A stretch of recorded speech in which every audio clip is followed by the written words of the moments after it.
നമസ്കാരം, കൊട്ടാരക്കര മീഡിയയിലേക്ക് സ്വാഗതം. ഇന്ത്യയിൽ ആപ്പിൾ ഉപഭോക്താക്കളുടെ എണ്ണം വർദ്ധിക്കുന്ന സാഹചര്യത്തിൽ കേന്ദ്ര സർക്കാർ കർശനമായ നിർദ്ദേശം നൽകിയിരിക്കുകയാണ്. ആപ്പിളിന്റെ iOS, ഐപാഡ് ഉപഭോക്താക്കൾക്കാണ് സർക്കാർ മുന്നറിയിപ്പ് നൽകിയിരിക്കുന്നത്.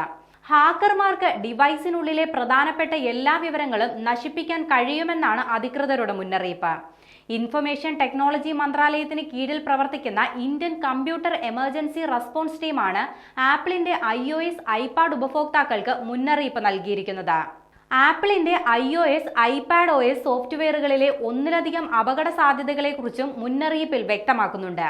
ഹാക്കർമാർക്ക് ഉപഭോക്താവിന്റെ സ്വകാര്യ വിവരങ്ങൾ ആക്സസ് ചെയ്യാൻ സാധിക്കുന്നതിലൂടെ ഉപകരണം പൂർണ്ണമായും ഉപയോഗശൂന്യമാക്കാൻ പോലും കഴിയും. പഴയതും പുതിയതുമായ മോഡലുകളിൽ ഉൾപ്പെടെയാണ് ഇത് ബാധിക്കുക. 18.3 അപ്ഡേറ്റ് വേർഷന് മുമ്പുള്ള ഐഫോണുകളും അതിനു മുൻപുള്ള iOS 17.7.3 പതിപ്പുള്ള ഐപാഡുകളിലും ഇത് ബാധിക്കും. ഐഫോൺ എക്സസും പുതിയ മോഡലുകളും ഐപാഡ് പ്രോ, ഐപാഡ് 6ാം തലമുറയും അതിനു മുകളിലും ഉള്ളവയും 3ാം തലമുറയിൽപ്പെട്ട ഐപാഡ് എയർ, 5ാം തലമുറ മുതലുള്ള ഐപാഡ് മിനി തുടങ്ങിയ ഐപാഡുകളും ഇതിൽ ഉൾപ്പെടും. ഐഫോണിലെ ഇന്റേണൽ മെസ്സേജിംഗ് ഫ്രെയിംവർക്കിലെ ഡാർവിൻ നോട്ടിഫിക്കേഷൻ സിസ്റ്റത്തിലാണ് ഗുരുതരമായ വീഴ്ച കണ്ടെത്തിയിരിക്കുന്നത്. ഇത് ദുരുപയോഗം ചെയ്യപ്പെട്ടാൽ ഉപഭോക്താവിന്റെ അനുമതി ഇല്ലാതെ പോലും സെൻസിറ്റീവ് സിസ്റ്റം ലെവൽ നോട്ടിഫിക്കേഷനുകൾ അയക്കാൻ കഴിയും. നമ്മുടെ ഡിവൈസ് തകരാറിലാക്കുന്ന തരത്തിലുള്ള പ്രശ്നങ്ങളായിരിക്കും പിന്നീടുണ്ടാവുക. ഇത്തരം പോരായ്മകൾ വലിയ രീതിയിലുള്ള പ്രത്യാഘാതങ്ങളിലൂടെ ഉപഭോക്താവിനെ കൊണ്ടുപോകും. വ്യക്തിഗതവും സാമ്പത്തികവുമായ വിവരങ്ങൾ ഉൾപ്പെടെ മോഷ്ടിക്കപ്പെടുകയും ചെയ്യും.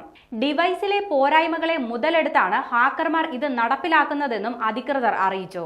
അതേസമയം പോരായ്മകൾ പരിഹരിക്കുന്നതിന് സുരക്ഷാ അപ്ഡേറ്റുകൾ പുറത്തിറക്കിയിരിക്കുകയാണ് ആപ്പിൾ. എല്ലാ ഉപഭോക്താക്കളും കാലതാമസമില്ലാതെ അവരുടെ ഉപകരണങ്ങൾ iOS അല്ലെങ്കിൽ ഐപാഡ് OSന്റെ ഏറ്റവും പുതിയ പതിപ്പിലേക്ക് അപ്ഡേറ്റ് ചെയ്യാൻ കർശനമായി നിർദ്ദേശിക്കുന്നുണ്ട്. കൂടാതെ അൺവേരിഫൈഡ് ആയിട്ടുള്ള ആപ്ലിക്കേഷനുകൾ ഇൻസ്റ്റാൾ ചെയ്യുന്നത് ഒഴിവാക്കുകയും ഡിവൈസിൽ അസാധാരണമായി എന്തെങ്കിലും കണ്ടെത്തിയാൽ ജാഗ്രത പാലിക്കുകയും വേണം. ഇന്ത്യയിൽ ആപ്പിളിന്റെ സാന്നിധ്യം കൂടുന്നതിനാൽ എല്ലാവരും ജാഗ്രത പാലിക്കണമെന്നും അധികൃതർ മുന്നറിയിപ്പ് നൽകി.